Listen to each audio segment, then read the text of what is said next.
A ruthless biker gang terrorized a young janitor just to feed their sense of power. They ruled the streets on roaring engines, and fear convinced no one would ever stand up to them. So when a quiet man in a U.S. Navy uniform, walking beside a calm German shepherd, told them to back off, they laughed, they mocked him, then they challenged him publicly, certain it would be an easy win. What they didn't know was that the man they provoked was a Navy SEAL, and the dog at his side was trained to protect at all costs. Before we begin, tell us where you're watching from. And if this story moves you, don't forget to subscribe for more powerful stories like this. Boise, Idaho wore winter the way an old soldier wears scars, quietly, without complaint, but impossible to ignore. The morning sky was a hard, pale silver, and the city sat beneath it like a postcard, left too long in a freezer. Snow had fallen all night and kept falling, thick flakes that should have softened the world, yet somehow made everything sharper instead.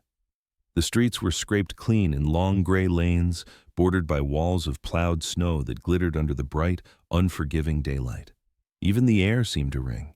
It smelled of cold metal, pine carried in from the foothills, and that faint, clean bite that comes when the temperature drops low enough to make breath feel like broken glass. Cars moved slowly, tires whispering over packed slush, and every sound, every boot step, every door slam traveled farther than it should. In that bright whiteness, there was nowhere for ugliness to hide. And still, it always found a way. Daniel Walker moved through it like a man built for harsh climates, not because he loved them, but because he had learned to function inside discomfort the way other people learn to breathe. He wore a U.S. Navy working uniform, green camouflage patterned to dissolve a body into trees and shadows, an outfit that looked almost defiant against Boise's clean commercial morning. On most civilians, camouflage looked like costume. On Daniel, it looked like truth. He was in his mid-30s, tall enough that people's eyes rose involuntarily when he passed, with a frame that spoke of work rather than vanity. Broad shoulders, tight waist, long limbs trained to move efficiently. His face had the hard geometry of someone who'd spent years squinting into sun glare and dust, a pronounced jaw, cheekbones that caught the light like the edge of a blade, and a short, controlled beard that softened nothing, only added to the sense that he was not a man you pushed without consequences. His hair was kept close, practical, a dark brown cropped neat enough to look almost severe. The most striking thing, though, was his eyes, steel blue, steady and watchful, the kind that didn't dart or flinch, the kind that had seen fear up close and learned its patterns. People sometimes mistook that calm for coldness, but it wasn't cold. It was restraint, the disciplined quiet of someone who'd learned that emotion, when unleashed at the wrong time, got people hurt. Beside Daniel, heeling at his left like a shadow that had learned loyalty, was Rex, a German shepherd, 4 years old, built like a living answer to the question of protection. Rex's coat was classic black and tan, but the black saddle across his back looked darker against the snow, almost inked, and his tan legs moved with a measured, elastic strength. His ears were upright and expressive, swiveling in small, precise adjustments to track the world. His eyes were amber brown and intelligent, the kind that seemed to weigh a person before deciding what they were. Rex wore no flashy accessories, no cute collar charms, only a sturdy working collar and a short lead looped in Daniel's gloved hand. He moved with the quiet confidence of a dog that had been trained not just to obey, but to understand. There was something almost mythic in the way the two of them traveled together, like a pair of wandering sentinels crossing a frozen kingdom, the man in uniform and the wolf-shaped guardian, both carrying histories they didn't advertise. They were heading past a shopping center on the edge of downtown, an asphalt sea of parked cars and big-box storefronts, because Daniel had a simple mission that morning: coffee, supplies, and a long walk to keep Rex's mind steady in a city that was too loud even when it looked peaceful. Boise in winter had a habit of pretending it was harmless. The snow made everything look clean. It made people believe danger was something that happened elsewhere. Daniel knew better. He'd learned in places where the ground was sand instead of snow that cruelty didn't need a particular climate. It only needed opportunity. That opportunity appeared as a sound first, a sharp, ugly laugh that cut through the hush of snowfall. Daniel's head tilted slightly, and Rex, without being told, slowed and sat, posture straight, gaze fixed forward. About 50 yards ahead, near the entrance where carts were stacked in metal corrals, a young woman in a gray work uniform stood with her shoulders drawn inward, as if trying to fold herself into invisibility. She was small, early 20s, with a tired, delicate face and hair pulled back in a messy ponytail that looked like it had been done in a hurry with cold fingers. The uniform hung loose on her, 2 sizes too big, emphasizing how thin she was, slender arms, narrow shoulders. Her skin was pale, not the healthy pale of winter recreation, but the drained pale of someone who didn't get enough sleep. A red patch colored her cheeks from the cold and from holding back tears. Her name, Daniel would learn, was Laura Bennett, and she had the look of a person who had been taught that apologizing was safer than explaining. In her gloved hands she clutched a small cleaning rag like it was a shield, and beside her on the ground sat a yellow mop bucket, tipped slightly, a thin slick of soapy water spreading across the curb and freezing into a shimmering film. Surrounding her was a cluster of men that didn't belong to the morning's tidy commerce. They stood in a loose semicircle, blocking her escape routes, their bodies angled like predators with patience. Leather jackets, heavy boots, denim stiff with cold, and patches stitched onto sleeves and backs. A snarling wolf emblem, white thread on black. Their motorcycles were parked nearby in a neat row, big Harleys with chrome that flashed arrogantly under the bright sky. The bikes looked like beasts resting their weight on kickstands, engines still radiating faint heat into the snow. The men themselves were all different shapes of intimidation. One was thick-necked and bald, his scalp gleaming like polished stone, tattooed arms bare despite the cold, as if he thought winter was something you could dominate by refusing to acknowledge it. Another was tall and wiry with a thin mustache and eyes that never stopped moving, the kind of man who smiled when he lied and lied when he smiled. A third had a beard so dense it looked like a dark pelt, and when he laughed it came out like gravel, not joy. At the center, slightly forward, stood the one the others deferred to without needing to say it. He was in his late 30s, maybe 40, with salt and pepper stubble and a face carved by arrogance, a long scar splitting one eyebrow, a crooked nose that had been broken and set wrong, and eyes the color of old pennies, hard, reddish-brown, full of amusement that wasn't friendly. His jacket was cleaner than the others, the wolf patch newer, and his gloves were expensive leather. He looked like the kind of man who treated fear like currency and spent it lavishly. He held up a phone in one gloved hand, camera pointed at Laura, recording as she trembled. "Say it again," he said, voice loud enough for nearby shoppers to hear, but playful enough to make it sound like a joke. "Tell the camera what you did." Laura's lips moved, but no sound came out at first. She swallowed, eyes glistening. I'm sorry," she finally managed, voice thin as paper. "I didn't mean to, the mop bucket." "Nah," the leader cut in, smiling. "Not, didn't mean to. Say what you did. Clear words, like an adult." One of the bikers nudged the bucket with his boot, making the water slosh and splash onto the icy pavement. Another leaned closer to Laura's face, invading her space, laughing when she flinched. "You scratched a man's bike," the leader said, and he gestured toward a motorcycle whose gas tank gleamed a deep, glossy black. "A man's pride. You got any idea what paint costs? You got any idea what it means when you disrespect an Iron Wolves ride?" The way he said the name, Iron Wolves, made it sound like a title bestowed by fate, not something stitched onto cheap leather. Laura's eyes darted toward the storefront doors, toward people who were pretending to browse, pretending to check their phones, pretending they didn't hear. That was the bikers' power. Not just the threat in their hands, but the silence they purchased from everyone watching. Daniel began walking again, slow, controlled. He didn't rush. His stride was measured like a man approaching a situation he had already decided to solve. Rex rose and moved with him, shoulders rolling under his coat, tail low and steady. The leader noticed them when they were close enough to cast a shadow on the ice. He turned his head slightly, grin widening as he took in Daniel's uniform, the dog, the calm. "Well, look at that," he said, as if he'd been gifted a new toy. "We got ourselves a Navy man out for a morning stroll." Daniel's voice was quiet when he spoke, but it carried, the way a command carries across wind. "Back away from her." The sentence was plain. No threats, no theatrics, just a line drawn. One of the bikers snorted. "You hear that, boss?" He said, "Back away," he mocked, stepping forward with exaggerated bravado. Rex's posture changed, not lunging, not barking, but tightening, muscles coiling like a spring.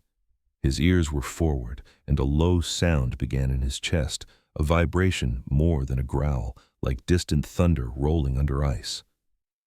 The leader's smile faltered for half a second. It wasn't fear yet. It was calculation. He knew dogs.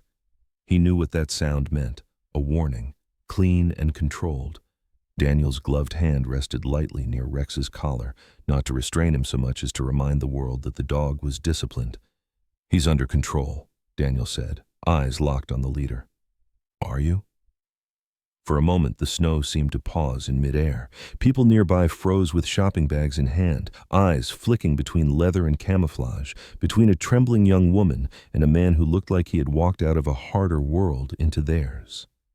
Laura stared at Daniel with a mixture of hope and terror, because hope was dangerous when you lived under wolves. The leader recovered, letting out a laugh that was too loud, too performative. He lifted his phone higher, angling it so the camera captured Daniel's face, Daniel's uniform, Rex's silent intensity. "This is Rich," he said, voice bright with false humor. "You hear that, folks? The Navy says we gotta back off, like he owns this parking lot." Daniel didn't react to the crowd. He didn't need it. His attention remained on the leader, and that calm was its own kind of weapon. "She's a worker," Daniel said. "Whatever happened here doesn't justify this." "Justify?" the leader repeated, tasting the word like it amused him. He stepped closer to Daniel, close enough that Daniel could smell cigarette smoke trapped in leather and the faint tang of gasoline. "You don't even know what happened, sailor. She disrespected us. She disrespected my bike, and now she's going to tell the truth on camera. That's all." Laura shook her head frantically. I didn't scratch it. I spilled water. I tried to wipe." The bearded biker slapped the rag out of her hand, sending it skittering onto the ice. "Don't touch it," he growled, enjoying the flinch he caused. Daniel's eyes hardened, the steel turning sharper. "Pick that up," he said to the biker, nodding toward the rag. The biker laughed. The leader's gaze flicked down to Rex, then back to Daniel, and the grin returned, thinner now, edged with menace. "You got a mouth on you," he said. "Uniform makes you feel important?" Daniel's jaw tightened slightly. "It's not the uniform," he replied. "It's the oath." That seemed to irritate the leader, as if the idea of an oath, something you couldn't buy or bully into existence, was a personal insult. He rocked back on his heels and spread his arms, theatrically addressing the invisible audience. All right, here's how this goes," he declared. "You want to be a hero? Fine, prove it.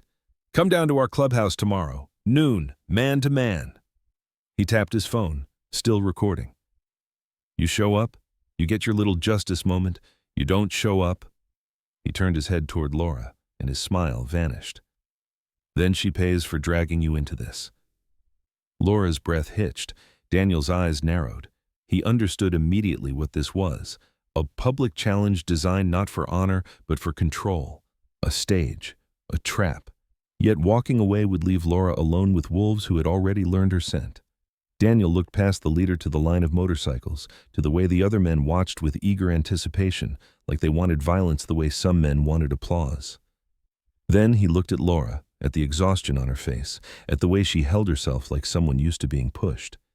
His voice, when he spoke again, was quiet enough that only the leader and Laura would truly hear. "Leave her alone," Daniel said. "Right now." The leader's eyes glittered. "Or what?" Daniel didn't flinch. "Or you'll find out," he answered, not as a threat, but as a fact. Rex's low growl deepened, a winter drumbeat. The leader hesitated, weighing his options. He didn't want trouble here, not with cameras that might catch the wrong angle, not with civilians who might suddenly remember they had spines. So he lifted his hands as if conceding. "Fine," he said, stepping back. "We're done here, for now." He pointed at Daniel with 2 fingers, then made a mock salute. "But listen close, Navy man." His voice dropped, the humor draining away. "Boise isn't your territory." He nodded toward the snow-covered street beyond the parking lot. "Tomorrow, you step onto ours." The bikers mounted their Harleys one by one. Engines roared to life, vibrating through the frozen air, loud enough to make shoppers jump. The leader leaned toward Laura one last time, close enough that she recoiled, and he murmured something Daniel couldn't hear over the engines.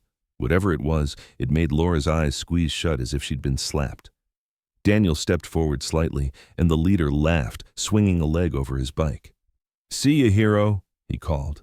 Then the Iron Wolves rolled out, tires grinding over slush, leaving behind a wake of exhaust and fear. Daniel turned to Laura. His face softened just a fraction, enough to show he was human. "Are you hurt?" he asked. Laura shook her head, but her hands trembled. "They'll come back," she whispered. "They always do." Daniel nodded once, as if acknowledging a weather report. "Not like that," he said.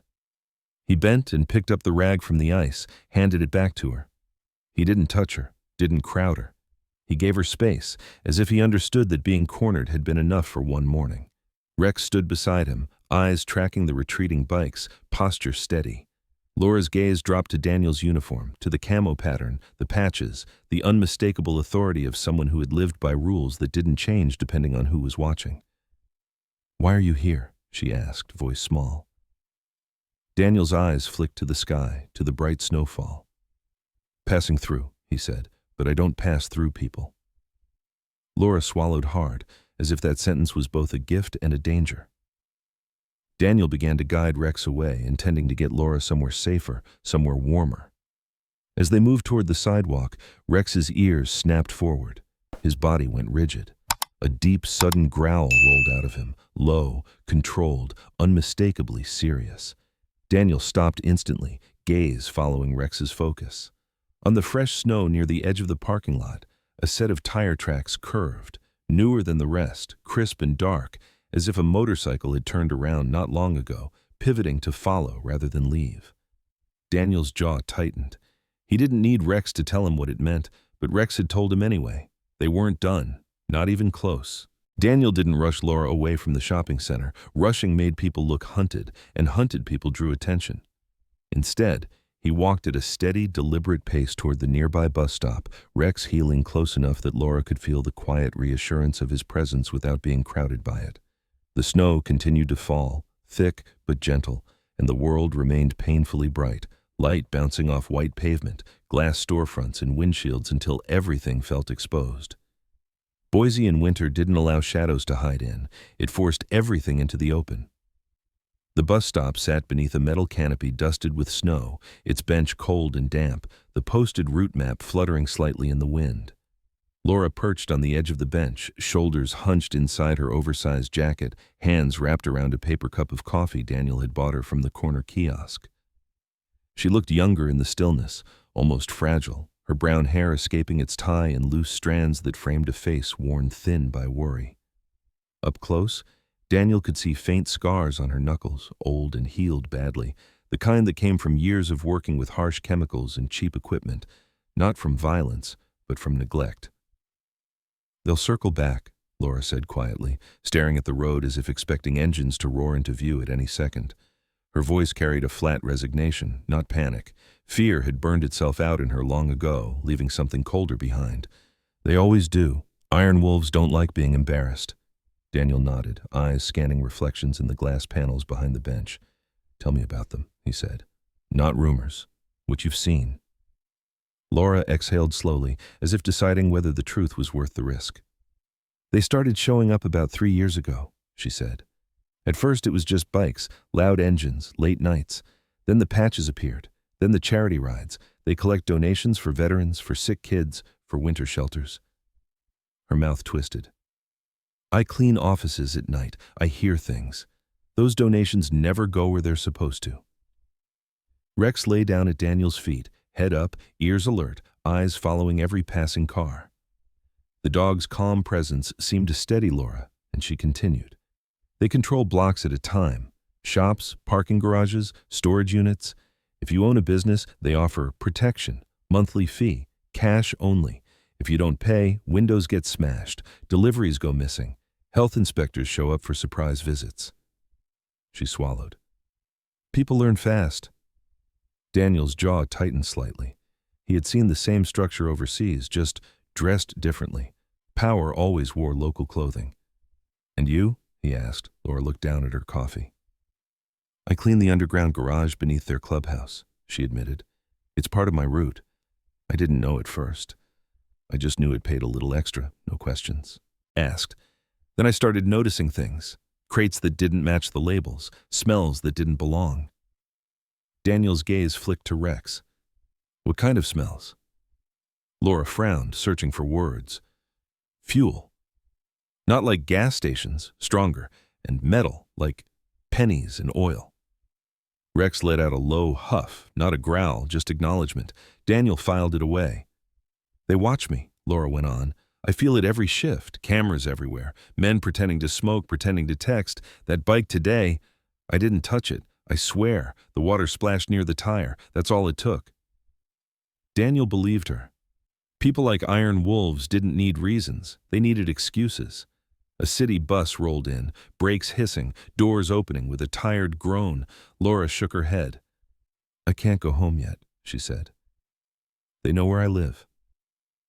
Daniel considered the layout of Boise, the routes he'd walked earlier, the places that offered visibility instead of corners. There's a diner 2 blocks south, he said. Windows on every side. We'll sit. We'll think. Laura hesitated, then nodded. Trust for her wasn't given easily, but desperation shortened the distance. The diner was an old one, the kind that survived by refusing to modernize. Chrome trim dulled by time, large windows fogged slightly by the warmth inside. A hand-painted sign promising coffee and soup all day. The interior glowed yellow against the snow, a small island of heat and noise. Inside, a handful of patrons sat scattered in booths, coats draped over vinyl seats, boots melting snow into dark puddles on the tile. Behind the counter stood a woman in her early 40s with a strong, upright posture that spoke of years on her feet. Her name was Sarah Collins, though Daniel wouldn't learn it until later. She was tall and lean, with broad shoulders and arms corded with quiet strength. Her hair, once blonde, had darkened over time and was pulled into a practical braid that rested between her shoulder blades. Fine lines traced the corners of her eyes, the kind earned from squinting into winter sun and fluorescent hospital lights. She wore scrubs beneath her apron, the blue fabric peeking out at the collar, and her skin held the pallor of someone who worked long shifts indoors, tending to others before herself. Sarah noticed Daniel immediately, not with fear, but with curiosity.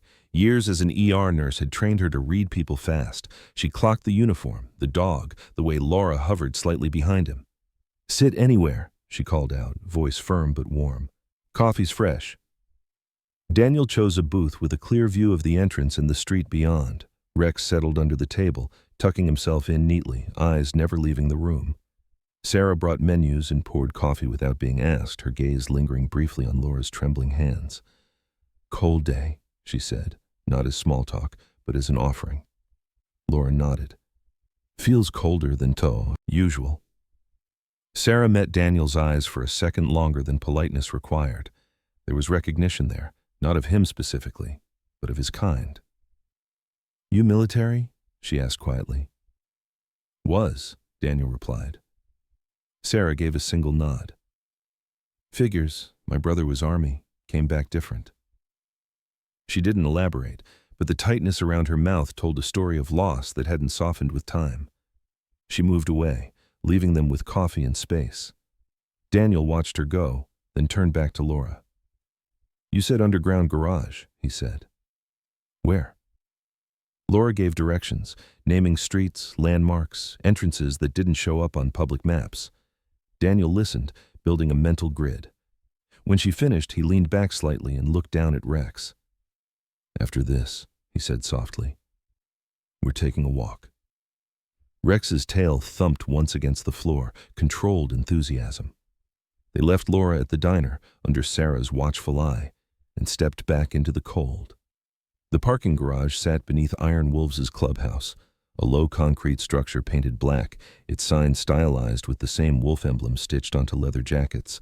The entrance ramp descended into shadow, but even there the snow reflected enough light to keep details visible. Daniel paused at the top, letting Rex sniff the air. The dog's body stiffened almost immediately. His nose worked overtime, short, sharp inhales that told Daniel more than words. Rex moved forward, slow and deliberate, leading Daniel down the ramp. The smell hit Daniel next. Fuel, heavy and industrial, layered with the metallic tang Laura had described. There was also something medicinal, sharp and chemical that didn't belong in a parking garage.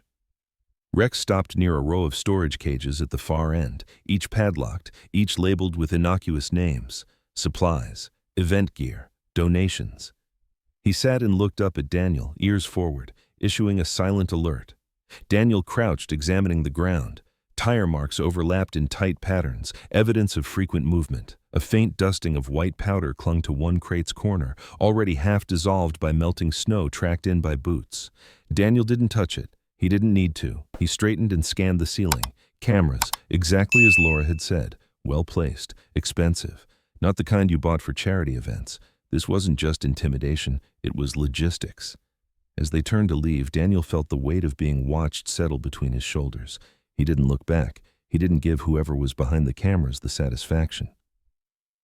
Outside, he pulled his phone from his pocket and checked the time. Laura would be wondering. He headed back toward the diner. Laura was still there, talking quietly with Sarah, who listened with arms crossed, jaw set. When Daniel returned, Sarah looked up, eyes sharp. "They follow you," she said flatly. "I've seen them circle this block." Daniel didn't deny it. Laura's phone buzzed on the table. She flinched as if it had bitten her. Slowly, she turned the screen toward Daniel.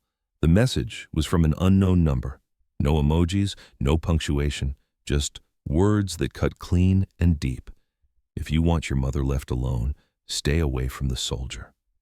Laura's face drained of what little color the cold had left her. Daniel felt something old and dangerous settle into place behind his ribs. Not anger, not yet, but resolve. Rex shifted under the table, sensing the change, his eyes lifting to Daniel's face. Outside, a motorcycle engine revved once in the distance, then went quiet. The snow kept falling, bright and merciless, as Boise pretended not to notice the rules of the forest being enforced on its streets. Daniel waited until the late morning lull to move Laura. Boise was still bright under winter's glare, the snow a white sheet that reflected light into every corner, but traffic thinned as people settled into work. He didn't want spectacle, he wanted quiet.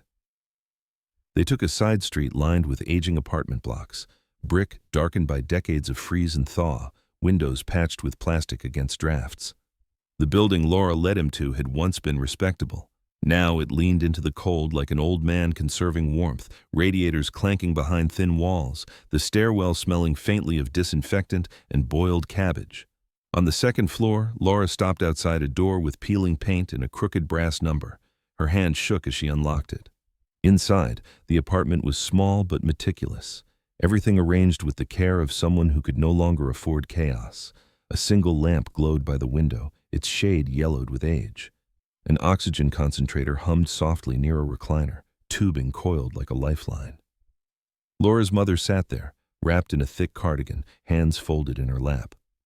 Her name was Margaret Bennett, and she carried her illness with a dignity that made the room feel calmer. She was in her late 50s but looked older, her skin translucent, veins faintly blue beneath it, hair once auburn now thinned and streaked with gray.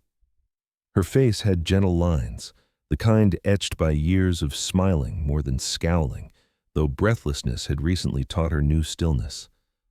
When she saw Daniel, she straightened slightly, eyes sharp despite the fatigue.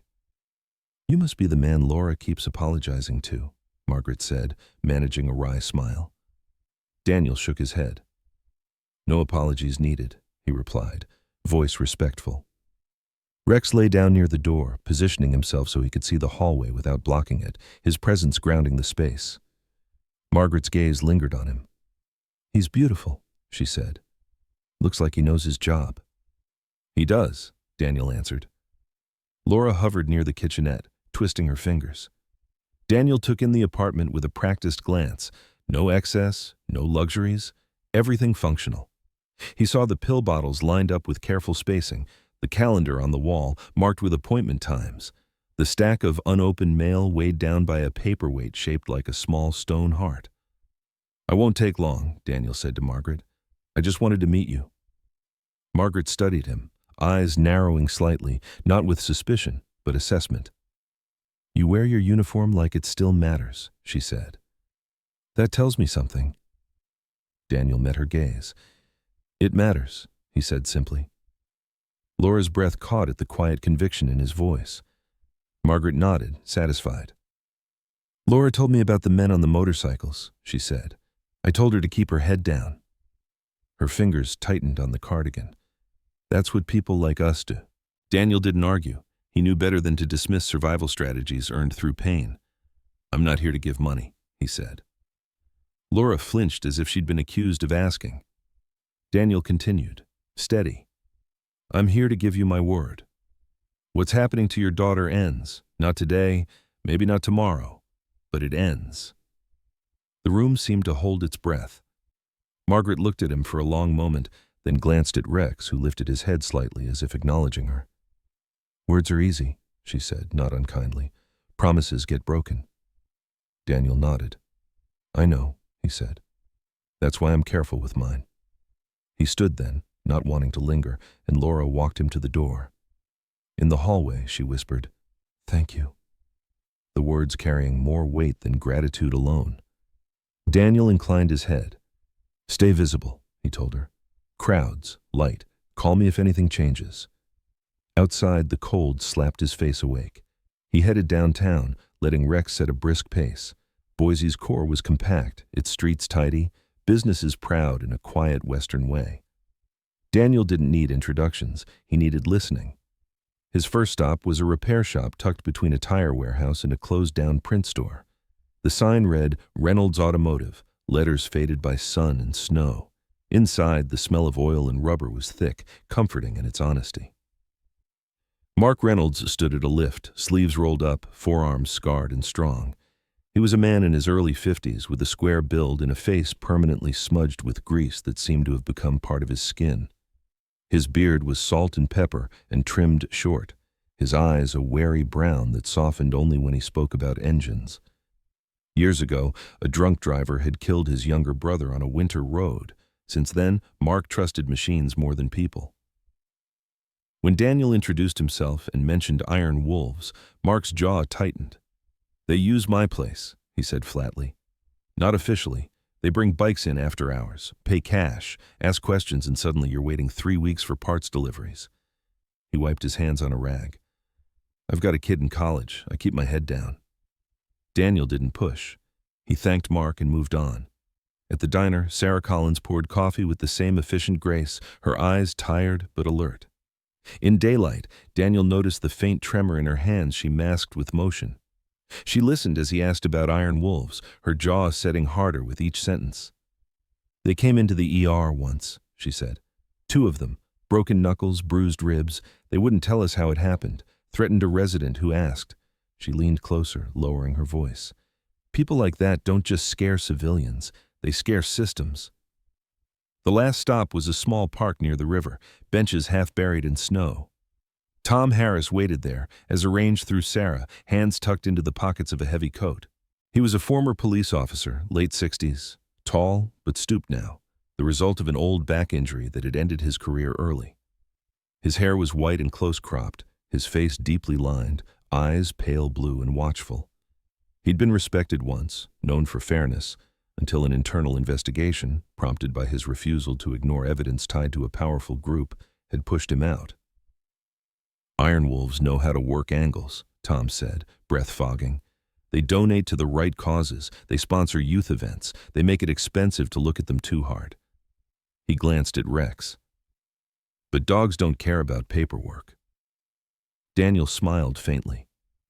By mid-afternoon, Daniel had a map not on paper but in his head.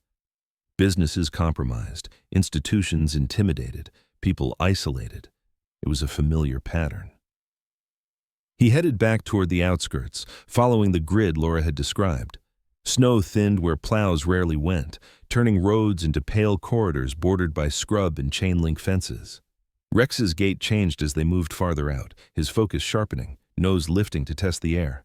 The abandoned warehouse sat beyond a bend, a long, low structure with corrugated metal siding and broken windows patched with plywood. Snow lay undisturbed around it, except for the tracks. Fresh motorcycle tread cut clean arcs across the white, leading to a side door. Daniel crouched, gloved fingers hovering inches above the snow without touching. The tracks were sharp-edged, recent. Rex moved ahead, ears pricked, tail low. He stopped at the door and looked back at Daniel, issuing a soft huff. Daniel pressed his palm to the metal near the handle. It was warm, not from sun, from use. He straightened slowly, heart rate steady, mind already shifting gears. This wasn't coincidence. This was infrastructure. He stepped back, scanning the tree line, the road, the sky. The warehouse loomed, silent but awake. Daniel rested a hand on Rex's collar, grounding himself and the dog alike. "Easy," he murmured. The promise he'd given Margaret wasn't a comfort anymore. It was a directive. Whatever iron wolves were doing here, it tied the city's fear together in one place, and now he knew where to look. The motel sat just beyond the last line of plowed streets, a low strip of rooms crouched beside the highway like an animal used to being ignored. Its neon sign flickered weakly, vacancy in tired red letters, but the surrounding snow turned that faint glow into something brighter, scattering light across the lot until even night felt exposed. Boise didn't really get dark in winter. Streetlights reflected off ice, headlights bounced endlessly, and the snow itself seemed to remember the sun long after it had gone. Daniel chose the room at the far end, not because it was secluded, but because it gave him angles. One window facing the lot, one narrow view of the back alley, and a door he could see from the bed. He paid cash, declined housekeeping, and carried his duffel in one hand while Rex padded beside him, claws clicking softly on the concrete walkway. Inside, the room was clean in the impersonal way of places meant for passing through. Beige walls, a framed landscape print of mountains that looked nothing like Idaho, a small desk bolted to the floor. Daniel checked the lock, then added the secondary latch, then wedged a rubber doorstop he carried beneath the frame. Habit, not paranoia. Rex watched him with calm attention, amber eyes tracking each movement, ears flicking at distant sounds. Daniel knelt and brushed a hand along Rex's neck, fingers sinking into thick fur. "Easy night," he murmured, though neither of them believed it. He left the light on. Darkness was overrated. Outside, engines passed intermittently, their sound stretching thin across the cold. Daniel sat on the edge of the bed and replayed the day in his head, not emotionally, but structurally. The warehouse, the tracks, the warm door. Iron wolves weren't hiding anymore. They were consolidating. That usually meant one of two things: expansion or exit. Both were dangerous. Rex lay near the door, sphinx-like, chin on his paws, body angled so he could spring either toward the entrance or the window. He wasn't asleep. He was listening. Time moved strangely, stretched by cold and anticipation. Daniel didn't undress. He loosened his boots, unzipped his jacket, and lay back with his hands folded on his chest, eyes half-lidded. When the sound came, it wasn't loud. It was wrong. Rex's ears snapped forward first, then his head lifted, muscles tightening under his coat.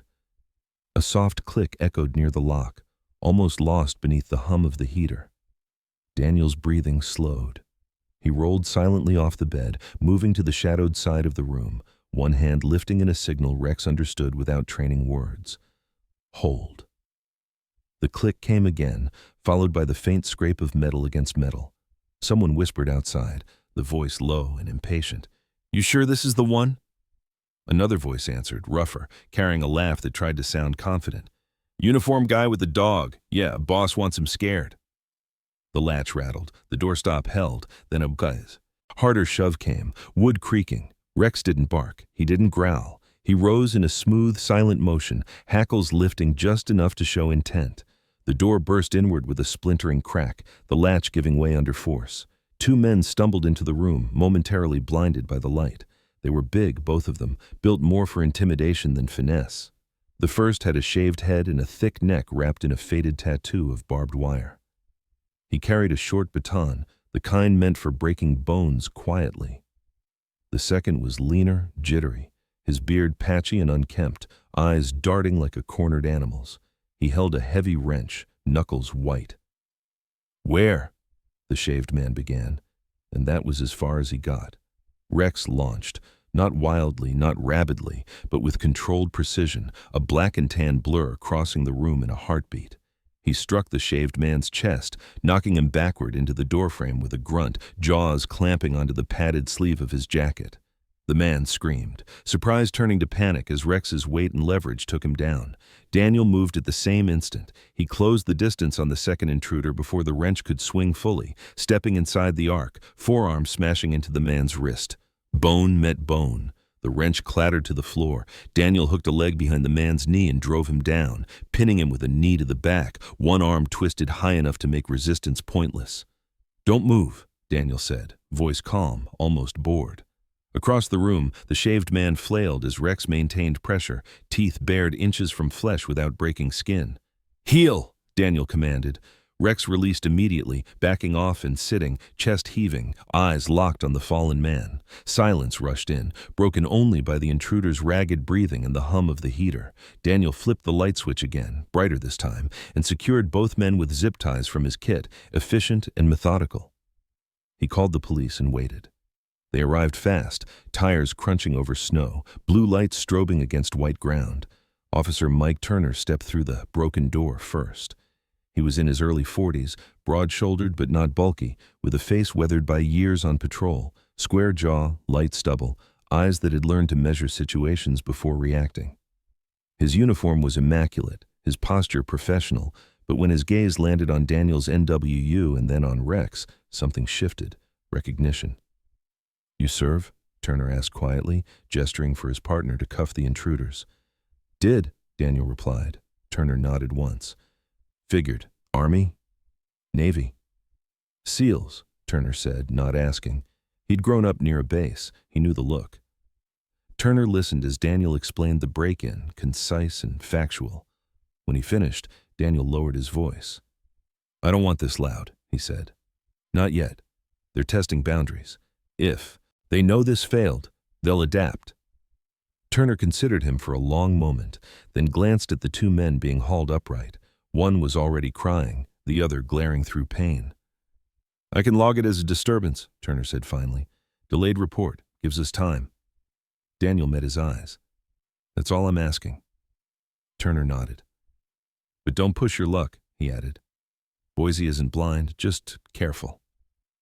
As the officers led the intruders toward the cruiser, the leaner one twisted enough to look back at Daniel, a crooked smile spreading across his bruised face. "You think this is over?" he sneered. "You think we're scared of you?" His eyes flicked to Rex, who stood tall at Daniel's side, calm again, disciplined.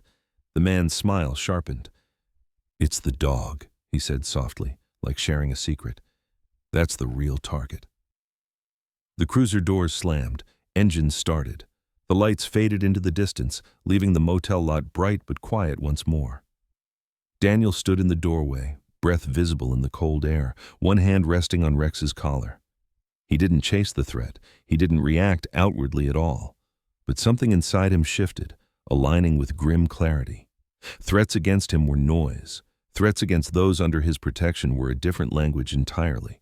Rex leaned into his leg, steady and solid. Daniel looked down at him, eyes hard. "We adjust," he said. The night remained bright, the snow unblinking, as if the world itself were watching to see what he would do next.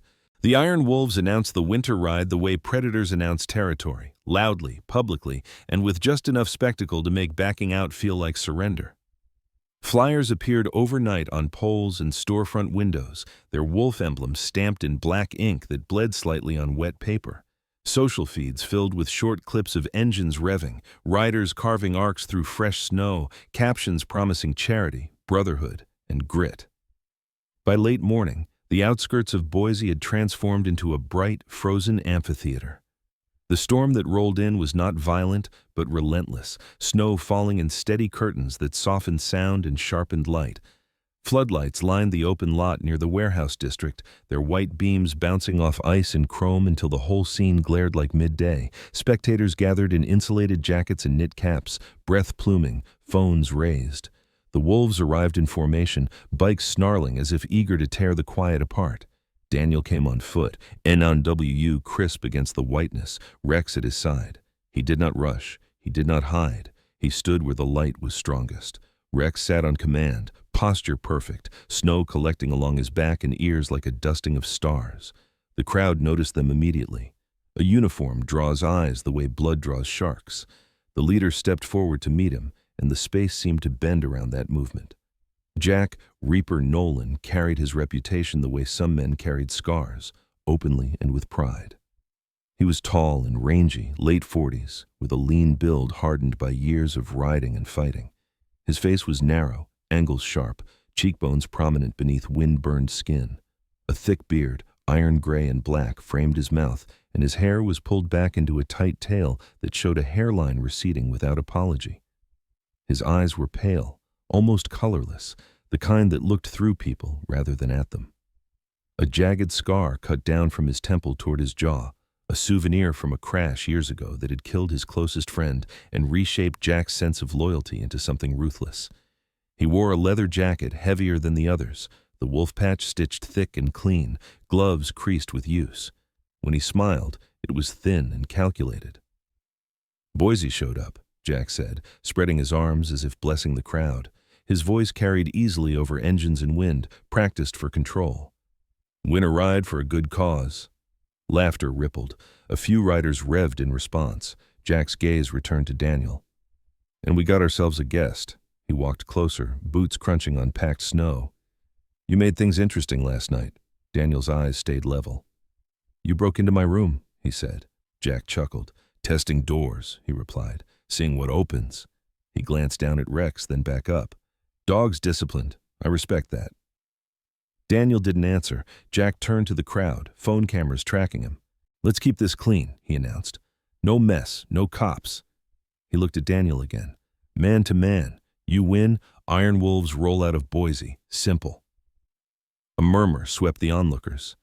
It was an audacious offer, too clean to be honest. Daniel knew it. He also knew what refusing would do, to Laura, to every quiet business owner watching from the edges. He nodded once. "Fine," he said. Jack's smile widened just a touch. "No dog," Jack added lightly, as if discussing rules of a game. "No friends, just us." Daniel didn't hesitate. "He stays," he said, resting a gloved hand briefly on Rex's collar. "He watches." Jack shrugged. "Suit yourself." He stepped back, motioning to a clear patch of ground marked by tire tracks and trampled snow. The wolves formed a loose ring, engines idling, heat shimmering. Daniel handed his jacket to no one. He didn't stretch. He didn't posture. He stepped into the ring with the same economy of motion he'd used 1,000 times before. Jack circled him, light on his feet despite the cold testing distance. "You know," Jack said conversationally, "people think this is about power. It's about order." Daniel shifted his weight. "Order that scares people into silence isn't order," he replied. Jack laughed, then lunged. The exchange was brief and decisive. Jack was fast, aggressive, throwing heavy strikes meant to overwhelm. Daniel absorbed the first rush, redirecting force, slipping angles, letting Jack's momentum work against him. Snow sprayed as boots pivoted. A punch grazed Daniel's shoulder. A kick met nothing but air. Daniel closed the distance and ended it with a controlled takedown, pinning Jack face down, knee between shoulder blades, one arm locked. The crowd went silent, the kind of silence that rings. Jack grunted, then barked a laugh into the snow. "All right," he said. "You can fight." Daniel released and stepped back. He had proven the point he needed to prove, and nothing more. Jack rolled to his feet, brushing snow from his jacket, eyes hard but bright. He lifted his hands to the crowd. "Looks like Boise gets a show after all," he said, deflecting the loss with practiced ease. Applause broke out, confused and nervous. Engines revved again. Jack leaned close to Daniel, voice low. "Deal's a deal," he said. "We'll talk." He turned away, signaling the ride to continue, spectacle swallowing consequence. Daniel scanned the periphery, senses alert. That's when he saw it. Behind a flatbed truck parked near the warehouse doors, half shielded by stacked tires, sat a steel transport cage. Its bars were thick, industrial, scratched from inside. A clump of coarse fur clung to one corner, black and tan, unmistakable against gray metal. Old fur. German shepherd. Daniel's chest tightened. He kept his face still, but his eyes sharpened. Rex noticed too, his ears angled, a soft warning breath leaving his nose. Jack followed Daniel's gaze and smiled without warmth. "You like our gear?" he asked. "We haul all kinds of things." Daniel met his eyes. "You don't touch dogs," he said. Jack's smile held. "World's bigger than rules," he replied. Snow kept falling, bright and merciless, as engines roared and the crowd cheered a charity that wasn't won. Daniel stepped back to Rex, fingers closing around the collar with deliberate care. The challenge had been made, and the stakes had quietly changed. The crowd's noise didn't fade after Jack Nolan hit the snow. It swelled, mutated, turned from anticipation into something confused and hungry. Engines revved again, not in celebration, but in agitation, as if the Iron Wolves themselves were unsure whether they had just witnessed a victory or an embarrassment. Snow continued to fall in thick, luminous sheets, clinging to leather jackets and helmets, softening edges without hiding intent. Daniel stood a few steps back from Jack, breathing steady, shoulders relaxed, eyes already moving. He had ended the fight exactly as he meant to, fast, clean, decisive. But a lifetime of experience told him something was wrong, too easy. Jack pushed himself up slowly, brushing snow from his beard, the corner of his mouth splitting into a grin that didn't match the defeat etched into his posture. His eyes glittered with something like relief. That was when Daniel understood. The fight had never been the point. Jack raised both hands theatrically, palms out to the crowd. "Hell of a show," he called, voice hoarse but amused.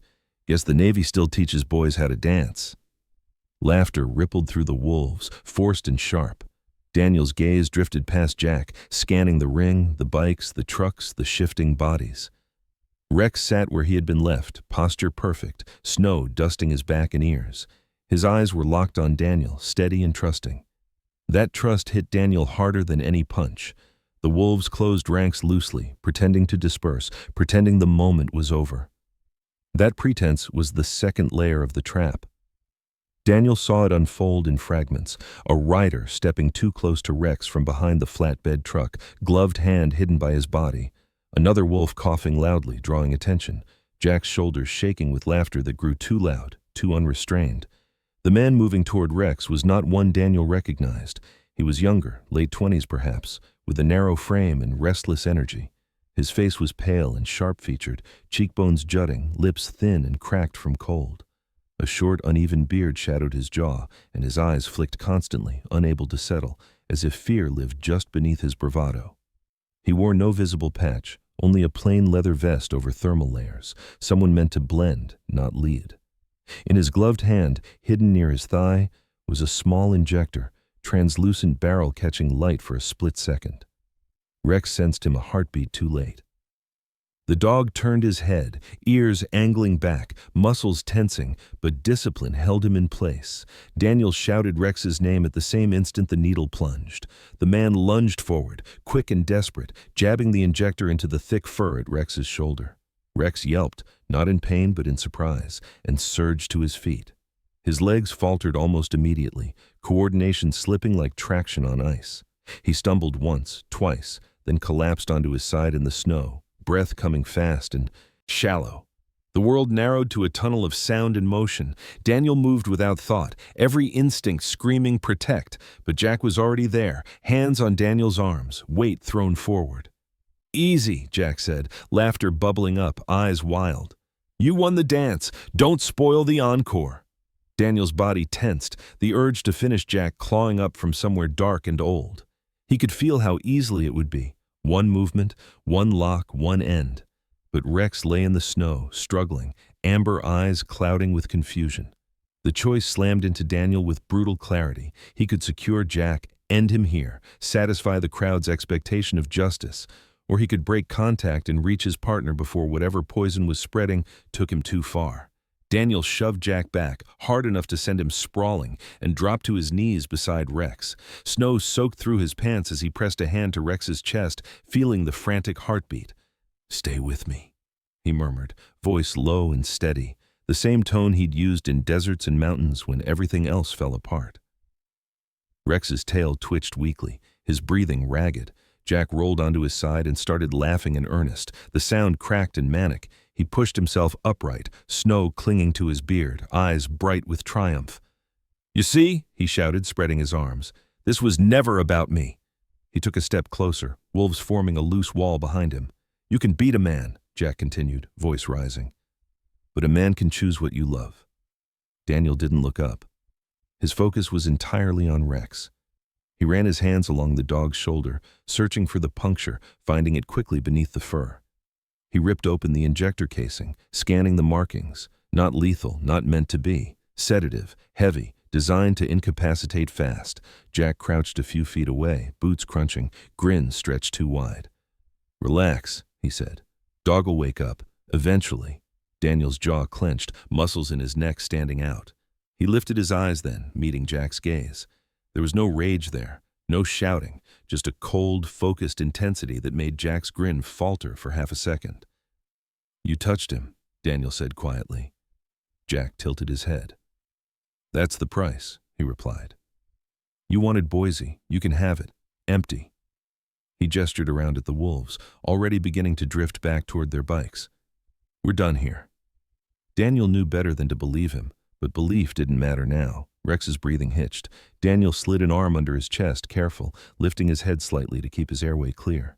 He fumbled in his pocket with his free hand, pulling out his phone. His fingers shook only once. He called Sarah Collins before he called anyone else. She answered on the second ring, breathless. "Daniel?" "I need you," he said. "Now, vet clinic, nearest." There was no hesitation. 10 minutes east, Sarah replied. "I'll meet you there."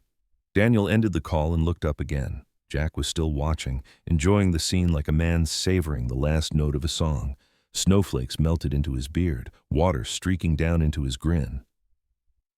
"That's the lesson," Jack said softly, leaning closer. "You protect people, you protect dogs, you think you're different, but everything has a cost." Daniel rose slowly, Rex cradled against him, the dog's weight familiar and terrifying all at once. He met Jack's eyes one last time. "You just taught me yours," he said. Jack laughed again, louder, almost giddy. "Your victory," he called after Daniel as he turned away, "for the price of the dog." Daniel didn't answer. He carried Rex through the snow toward his truck, each step deliberate, mind already moving ahead to the next phase. Behind him, engines roared to life, the iron wolves melting back into the storm, their laughter carried away by wind and white. Rex's eyes fluttered, a faint whine escaping his throat. Daniel pressed his forehead briefly to the dog's, a private moment in the middle of chaos. "Hold on," he whispered. "I'm not done." Sometimes, miracles don't arrive with thunder or blinding light. Sometimes, they walk quietly beside us, in the courage to stand up when fear tells us to stay silent, in the strength to protect the weak when it would be easier to look away. God doesn't always remove the storm, but He sends the strength to walk through it. He places the right people in the right moment, a protector, a loyal companion, a stranger who refuses to turn his back. In our everyday lives, we may not face biker gangs or snowy highways, but we face smaller battles every day, choosing kindness over indifference, truth over convenience, and courage over fear. If this story reminded you that goodness still exists, that faith still has power, and that standing up for what is right can change a life, then share this story with someone who needs hope today. Leave a comment and tell us where you're watching from and what this story meant to you. Your words may be the encouragement someone else is praying for. And if you believe that God still works through ordinary people, through loyalty, courage, and love, please subscribe to the channel for more stories like this. May God bless you and your family. May He protect you in your storms, guide your steps in dark moments, and remind you that you are never walking alone. Amen.